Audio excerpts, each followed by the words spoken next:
ये गाना क्या सच में किसी को कंट्रोल करने के लिए लिखा गया है?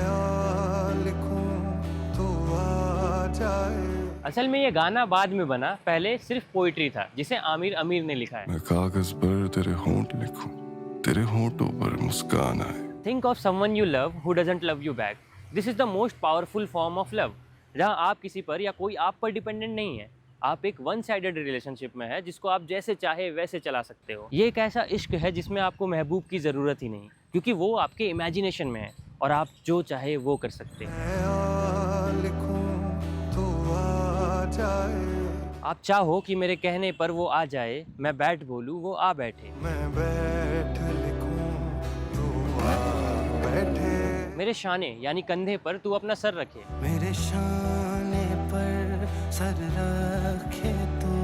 मैं नींद कहूँ तू सो जाए। आप वो चीज़ सोच रहे हो जो उस इंसान के साथ पॉसिबल ही नहीं है। मैं नींद कहूं तू सो जाए। वो इंसान अब भी आपके प्यार में नहीं है, तो आप इमेजिनेशन में उसे अपना बना रहे हैं।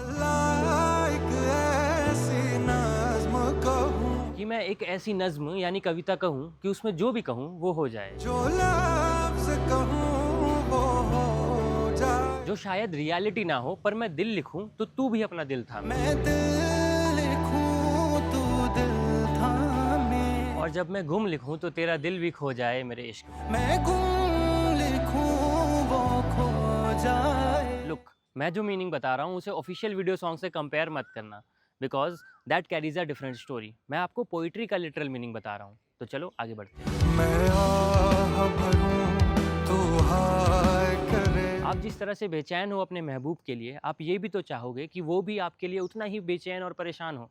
तो आप ये कह रहे हो कि मैं अपने नज्म में बेचैन लिखूं तो वो बेचैन हो जाए। बेचैन लिखूं, बेचैन हो तू। लेकिन आपसे उसकी बेचैनी भी नहीं देखी जा रही, तो आपने बेचैन के आगे से बे काट दिया, फिर बेचैनी का बे काटूं। तो बच गया चैन, जिससे आपके महबूब को चैन मिल जाए। तुझे चैन में जरा सा हो जाए। इंग्लिश में जब हम लव लिखते हैं तो LOV और E लिखते हैं। हिंदी में इश्क को ई अदशा और का लिखते हैं। वैसे ही उर्दू में इश्क बनता है 3 लेटर्स एन, शीन और काफ से। और अब यहाँ पोएट ये चाहता है कि उसके महबूब को उससे इश्क हो जाए, तो वो इश्क के एक एक हर्फ को लिख रहा है। अभी ऐन लिखूं, तू सोचे मुझे। जब मैं एन यानी इश्क का पहला हर्फ लिखूं तो वो सोचे मुझे, क्योंकि इश्क की शुरुआत होती है सोचने से, और वो दिन रात मेरे बारे में ही सोचने लगेगी तो उसकी नींद तो उड़ ही जाएगी। इसलिए जब मैं शीन लिखूं तो उसकी नींद उड़े।